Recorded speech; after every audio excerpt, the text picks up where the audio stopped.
دا مبارک ایام دی مبارک شپې ورځې دي د ذوالقعدې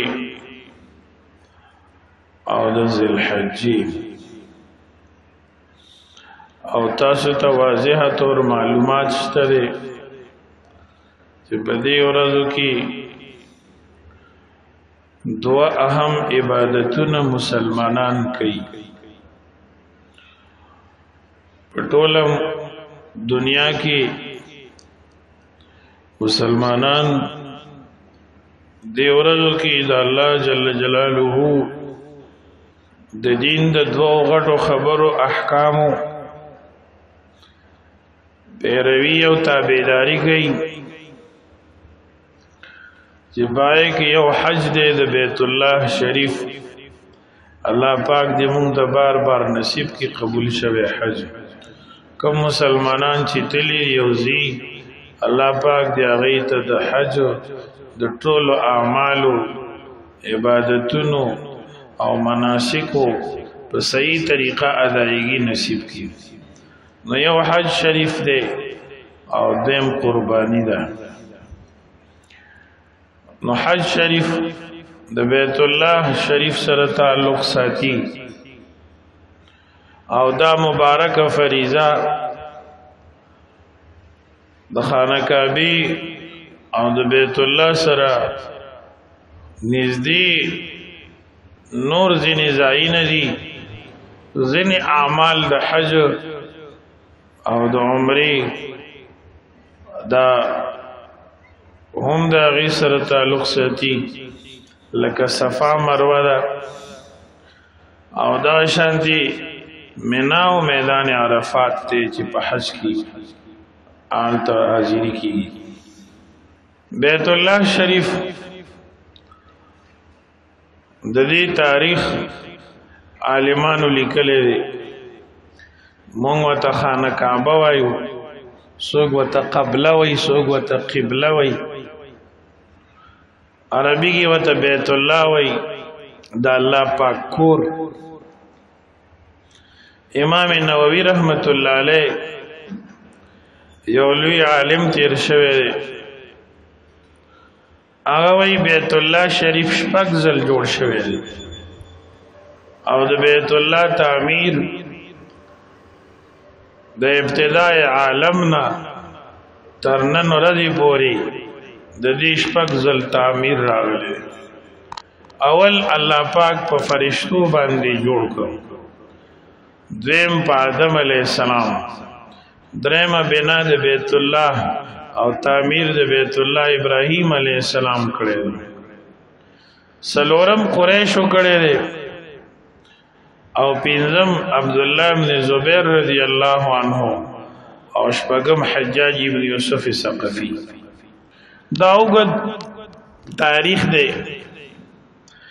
عالمانو لیکلی دی مولانا محمد زکریا صاحب رحمت الله علیه او شیخ الحدیث مولانا محمد حسن جان شهید رحمت الله علیه خپلو مواعظو کې دین علاوه حافظ ابن کثیر او نور عالمانو تفصیلی لیکل کړي اوله بنا د بیت الله شریف الله پاک په فرشتو باندې کړي و دا دنیا نو جوړه او دلته ټولې وبوي دا ټوله زمکه چې په کوم ځای خوره ده دا وبوي الله پاک جل جلاله دی اوبو ته حکم کو د حرکت چې اوخوږي او روانې شي نو اوبه بدل او روانېدل شروع شو نو پسلو کې 9% دا زمکا پاتې شو ان دا زی اوچو اوبه تلاړي یو او یا فیصد اوس موبده او دا کم ځای چې وبوي او چې دین ول تغرونه جوړ شو ځینې ځای کې اوار ازمکه شو او ځینې لاړې د دې ځمکې نه سمندر چې کم ځای اوس دی دالته ور پرېوتې او الله حکم کو د سمندر ښکته شو جوور شو نو دا ټوله دنیا اوبه اوسم په دنیا کې د اوچې په نسبت اوبه ډېري. تاسو چې ګلوب وګورئ د دنیا نقشه نو یو شنه حصه پکې او بله خړه ده، نو شنه حصه پکې ډېرې دا د اوبو نشاندهي کوي. نو الله تعالی اول چې کوم ځای په دې ځمکه کې جوړ شو اوچه ټاکی چې ورته موږ پښتو کې وایو چې اوبه خوشه ختم شي منځ کې یو ځای اوچ پاتې شي. دا کوم ځای کې چې خوشه ورته اوبه وي او لږ ځای کې اوبه ختم شي او ځای اوچ دې ته موږ په پښتو کې ټاکی وایو. نو داسې یو ټاکی جوړه شوه خوشه ورته اوبه وي په مزه مزه دا ځمکه وچېدله اوبه ترې لرې کېدلې. دا کوم ځای چې ټاکی شو دا د دې ټولې دنیا مرکز دی، مینز دی. لکه د انسان په وجود کې چې دا نوم دی، د نوم نه بره او ښکته یو مرقد دی د انسان. دا نوم داسې ځای کې الله پاک جل جلاله پیدا کړی چې د هغې نه لاندې وجود ناب کې په تار باندې او بره دا یو عمره دی. نو دا بیت الله شریف دا د ځمکې نوم دی، ناف د نوم غوټۍ چې ورته پښتو کې وایي. او دې کې د الله پاک حکمت دی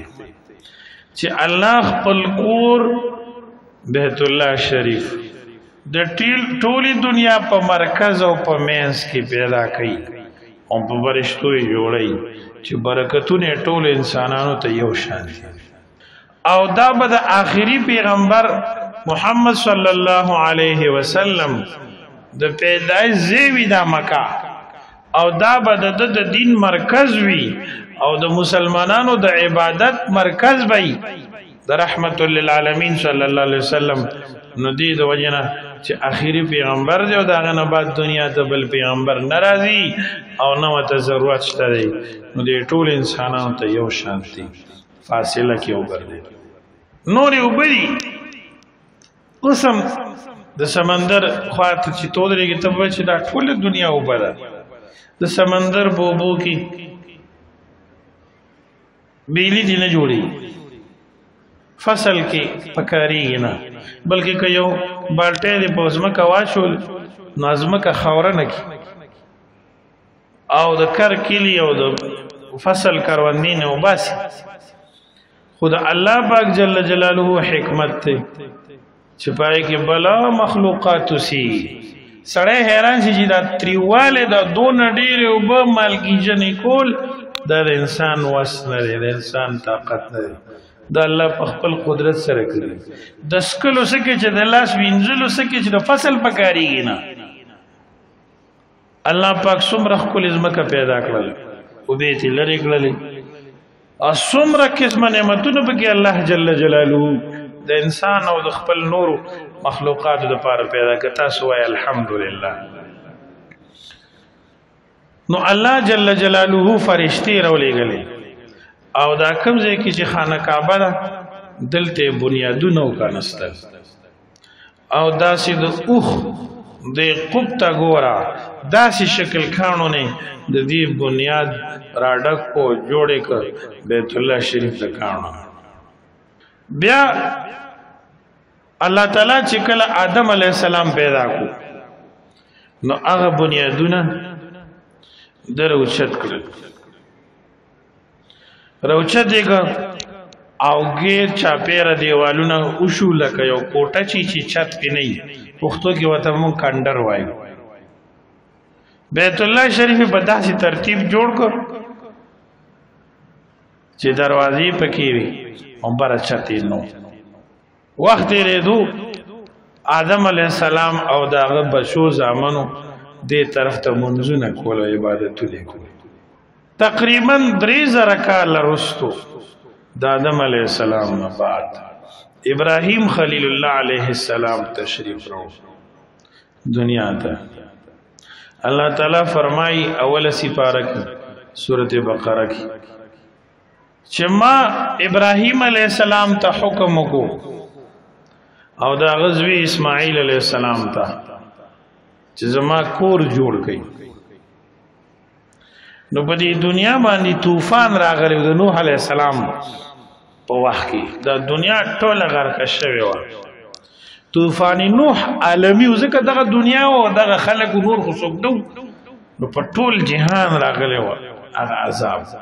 نو هر څه یې وران کړي دا دیوالونه شهیدان شوي و نړېدلي و د بیت الله شریف ابراهیم علیه السلام او د هغه زوی مبارک اسماعیل علیه السلام دواړو کار کړ سخته ګرمي و نور څوک نه او دا وسایل اسباب د تعمیر او د آبادی چې کوم اوس سہولت دا چرته نو اسماعیل علیہ السلام بکانی را چلول او ابراهیم علیہ السلام بکان بنیاد زیو کنستو او بنیادونه راوتل نو ابراهیم علیہ السلام او د هغه مبارک زوی اسماعیل علیہ السلام په شریکه د بیت الله شریف تعمیر کو وَإِذْ يَرْفَعُ إِبْرَاهِيمُ الْقَوَاعِدَ مِنَ الْبَيْتِ وَإِسْمَاعِيلُ رَبَّنَا تَقَبَّلْ مِنَّا إِنَّكَ أَنْتَ السَّمِيعُ الْعَلِيمُ الله پاک فرمایي کله چې اوچتول ابراهیم علیه السلام د بیت الله شریف بنیادونه او اسماعیل علیه السلام وسره او خدمت د بیت الله کو نو دی داوی یا الله دا کار زموږ نه قبول کړي ربنا تقبل منا انك انت السميع العليم یا الله ستاسو د کور دا خدمت ته زموږ نه قبول کړي عالمانو لیکلي دي د دې نه دا مسله معلومه چې کوم نیک کار کې د نیک کار په آخر کې دعا کول خبره ده چې یا الله تی قبول کړي د هر نیک عمل پسې دعاګانې قبليږي هر نیکی شي ځکه خو ابراهیم علیه السلام او اسماعیل علیه السلام د الله پاک نه سوال کوي د قبولیت او دعا کوي ربنا واجعلنا مسلمين لك ومن ذريتنا امه مسلمه لك وارنا مناسكنا وتب علينا انك انت التواب الرحيم یا الله مونږ ستا تابعدار وګرځي او یا الله زمونږ په اولاد کې یو ډله دا سے پیدا کی چستا تابع وی ستا د احکام او عمل کوون کی یا الله تقبلون کې ذاتی او په ذاتی او دعا کوي ابراهیم علیه السلام اسماعیل علیه السلام په امین وي یا الله په دې خلکو کې په آخر کې یو پیغمبر راولېږي زما په دې اولاد کې سړی خپل بچو ته دعا کوي کنه چې الله نیکان نیکي صالح کی دا خبره بلکې د اولاد حق دی نو دعا کوي یا الله زما په دې اولاد کې یو پیغمبر علیه السلام پیدا کړي چې هغه پیغمبر ستا دین ستا کتاب ستا احکام دی تخي ربنا وابعث فيهم رسولا منهم یا الله اولیږي په دې کې یو پیغمبر د دینه یتلو علیہم آیاتک چلولی دا پیغمبر په دې باندې ستا آیتونه او قرآن مجید و تخی ستا احکام و تخی او پاکی دی لرا و ازکیهم د شرک او کفر او گناهونو نه پاکی راولی انک انت العزیز الحکیم اے اللہ تغالب حکمتون والا نا دعاګانې ټول الله قبول کړي الحمدلله رسول الله صلی الله علیه وسلم فرمای ز د خپل نیکه ابراهیم علیه السلام قبول شوی دعای ما چې الله پاک جل جلاله زما په حق لا قبول کړه ابراهیم علیه السلام زامن وګنه مختلف نو اسماعیل علیه السلام دا د نبی کریم صلی الله علیه وسلم جد امجد دی دا د عربو نکړي او اسحاق علیہ السلام د اسرائیل نکړي د يهودو نو بنی اسماعیل یعنی عربو کې الله محمد عربی صلی الله علیه وسلم آخری پیغمبر راولېګا الحمدلله رب العالمین دیو جن الله تعالی قران مجید کې فرمایي ان اول بیت وضع للناس للذي ببکة مبارکہ بیشک اول کور اوله آبادی د ځمکې په سر چې جوړه شوې ده هغه ده چې مکه مکرمه کې ده. الله تعالی فرمایي دا ډومبۍ آبادی ده. بعض عالمان وایي یعنی د ځمکې په سر د عبادت دپاره جوړ شوی تعمیر چې د الله بندګي پکې کېږي هغه ډومبۍ ده خانه کعبه ده. یا مطلقاً دیوال بل نو بنیاد بل نو ډومبۍ الله تعالی د خپل کور بنیاد ایښی. په دې کې اشاره دې ته ده چې یو ملک یو کلی یو قوم دا به اله آبادي په صحیح طریقه باندې چې د هغې مسجدونه او عبادت خانې آبادي. د عبادت خانو آبادي هغې کې 15 وخته مونځ ډومبۍ یوازې دا رنګ روغن نه دی دا دې نه دا پور دې پکې دی خو چې 15 وخته مونځ په دې کلي کې په دې محله کې اوسېدونکو کې یو کس هم پکې پاتې نه شي او هغې کې به د قرآن کریم درس کېږي د دین تبلیغ به کېږي د دین احکام به پکې بیانېږي د الله ذکر به پکې کېږي د الله پاک د دین تربیت به پکې ورکولی. نو بیا دا جومات دا د هرې فتنې مخنیوی هم کوي او دې کې چې کوم برکتونه نو دا په دې کلي او په دې علاقه او په دې خلکو باندې خورېږي. نو الله تعالی فرمایي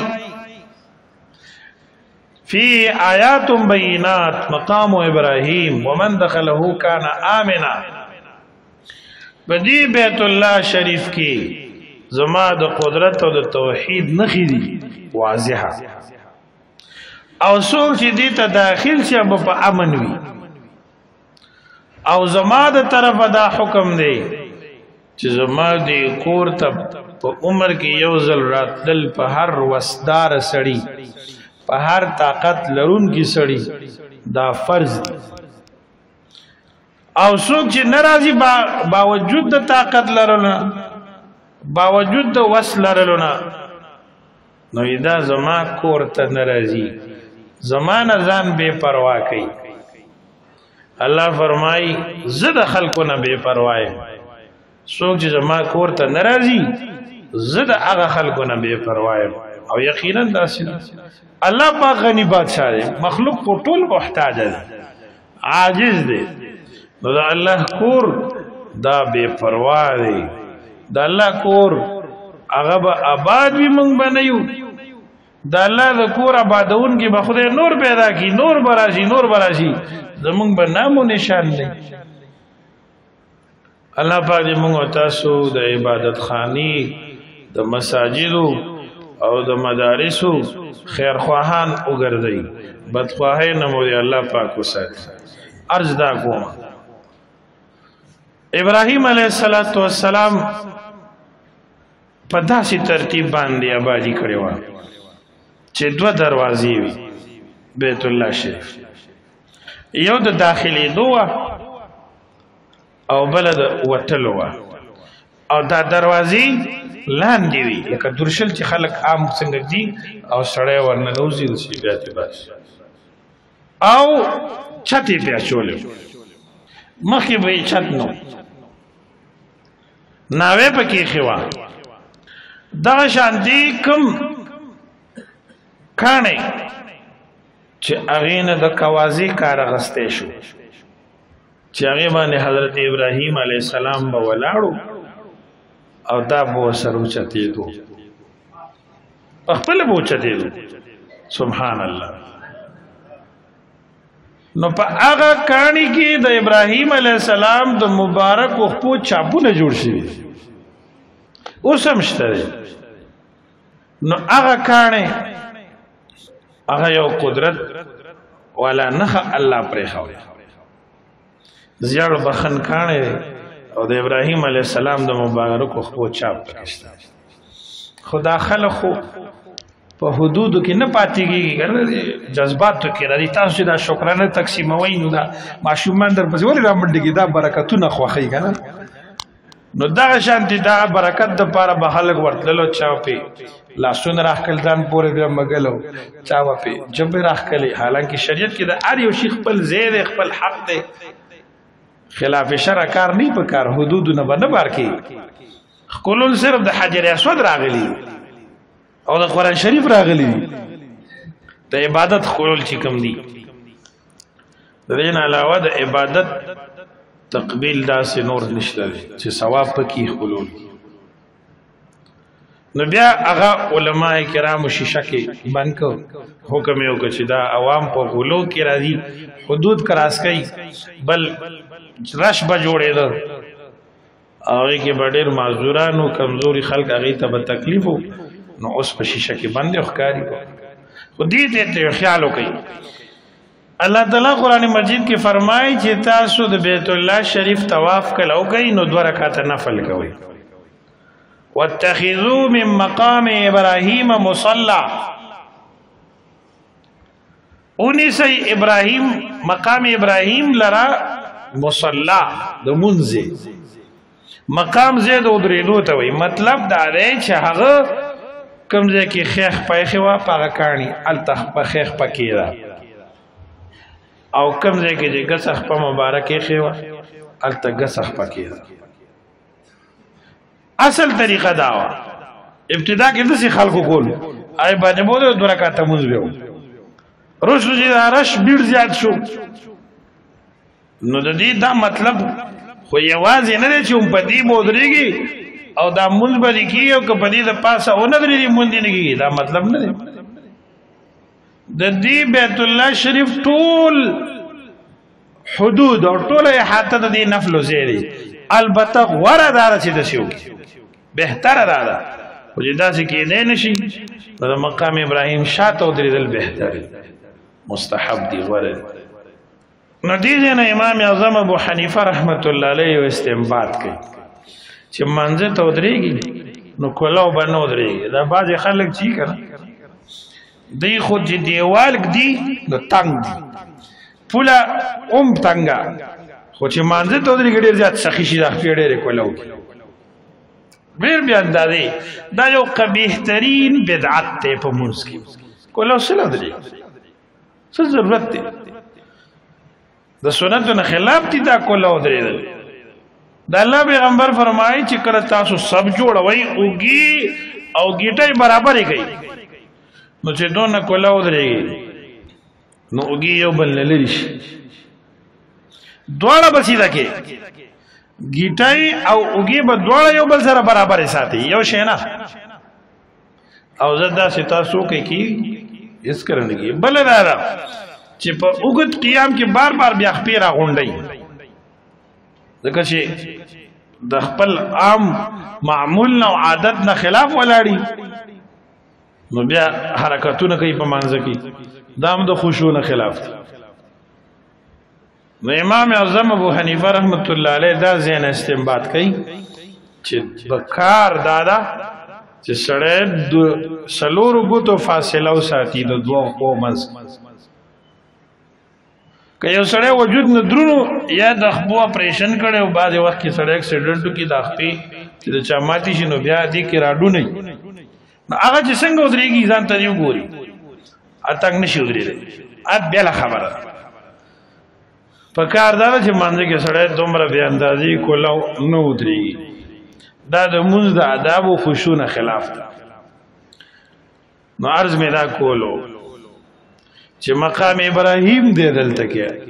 دا د برکت شی او حجر اسود دی حجر کانی ته وي په حدیث کې راغلی دی چې دا کانه الله د جنت درلېږي او روایتو کې راغلی دی دا چې چا خپل ګو او بدیلا سونه کې خو دا سیده لکه الله پاک سره چې مصافحه وکړي امام غزالی رحمت الله علیه عجیب و غریب کانے دیکھو کانے په بو کې چې کېږي نو ډوبېږي نه سیلاب راغلی دا د پاسه پې ګرځي حالانکه لږ دروند شی چې لاندې اوبو ته لړه کې نغه څه کوي تلته ځي ډوبېږي اور بل شی او تاریخ اوراقو کې راغلی بیت الله شریف کې دا تاریخ به زه بیانوم انشاءالله چې یو وخت نیمه کې لګي نو دا په اور کې ګرمېږي نه کاڼه خو ګرمېږي که نه او دا نه ګرمېږي سبحان الله تاسو چې په لاس کې یخ لګي یخ د الله قدرتونه دي سبحان الله چې جنت نه راوړل شو تک سپینو لکه د پيو غوندي رسول الله صلی الله علیه وسلم فرمایي چې دا د دې بنی آدمو ګناهونو ټول ځکه چې څوک یې ښکلی دغه ګناهونه معاف کړي سبحان الله څوک استلام کوي دغه ګناهونه معاف کړي استلام دې ته وایي چې لرې نه داسې یا چترۍ د سره یا مسوا اس شی کونټي د سره داسې دې ته استلام وایي دې دواړو کې فرق نشته ښه په ثواب او په اجر کې یو د پښتنو خبره دړه اقواله دړه تسلی ده دړه تسلی خو بدیږي زړه په ور پریوزي خو د ثواب او د اجر په لحاظ سره دواړه یو شی دا معذور خلک بلکې اوس روز ځوانان هم نشي کولای دا ماستر صاحب د ویزیخ کولو ما لکه خوب به زما عمر مندره دا د بیو غټو خلکو کار دی نه زم کوم غړای وستله موبایل یې ورکو مالکو نه قبل مرګ او ډېر خې بډې وره لکه سړی چې شولې کوي مزه الله دې امداد وکړو ټول ورځ غریب نو چراغ د پختې خو دې دلته چراغ خو کې خو کول کړو کنه رسیدل خو وی کړ نو الته چې ستا اراده وشي چې زیخ کولو مکنه نو یو دوه درې قدمه بلار شي نو مخکې نشي د دوه وجونه نشي یو خو زنانوي او برداشت دا ګناه ده هغه ګناه نه غني ته خو پیږي کنه ته خو سړی نو الته داسي او دکی زور او بل لا چې ماشاء الله نو د مصر او د لیبیا او د اردن د شام ځینې خلک یې اړ لوړ دنګي خاص کر د حبشي خو ډېر به ترتیب غوندي په خوراک کې مو پار سکیم ناغه چې دغه راتاو کې کنه هغه کې زموږ ستا پته دی نه لګي نو هغه خلک لوړ مې یو کولاو می وجود نه ناغه بیا د آداب او خیال نه ساتي بس صرف حجر اسود ته ګوري خیال الته نو اکثر خلک بیا بس هوایی وي خپینه لګي او روحاني دا ټول شرع نه خلاف دی وجنه شریعت دوی چې استلام وکړه استلام دی ته وایي چې کله غ شیل لړ تر برابر شوي حجر اسود ته مخامخ شوي دا سی وکړه الله خپل دا سی ثواب دی وشو لکه دا کانه مبارک چې خپل کې سبحان الله دم سنتی ار طواف کې چکر کې چې کلل ترارسی استلام وکړي نو دا ټول آیات بینات کې داخل دي حجر اسود دے مقام ابراہیم دے صفا مروہ دا عرفات دے او نور زعین مبارک دی دا ټول اللہ تعالی دا بیت اللہ شریف برکات او آیات بینات وتوی سبحان اللہ اللہ پاک دی منگو تاسوتا دا بیت اللہ شریف زیارت بار بار نصیب حدیث شریف کے راغلی دی چشپک شل رحمتنا 24 گھنٹوں کی مسلسل په بیت الله شریف باندې وریږي په خانه کعبه باندې یو منټ خالی نوي سبحان الله په دې کې شپېته رحمتونه د دې د طواف کوونکو د پاره بیت الله شریف نه چې څوک طواف کوي ګردا ګرد تاویږي شپېته رحمتونه هغه خلکو ته الله پاک ورکوي سلويخ د هغه چای چې دی بیت الله شریف کې پر مسجد حرام کی ذکر منځ او تلاوت کوي سلويخ رحمتونه دا غیر بار سل شو شل پاتې شل هغه چا د پاره چې اسی خانه کعبه ته ګوري نو منځ کوي نه ذکر کوي نه تلاوت کوي بس اسی ورته ګوري پدې اسی کتوبه نم الله پاک د شل رحمتونه متوجه کوي سبحان الله الله پاک دې موږ تاسو ته د حج او د عمرې نعمت بار بار نصیب کړي واخر دعوانا الحمد لله رب العالمين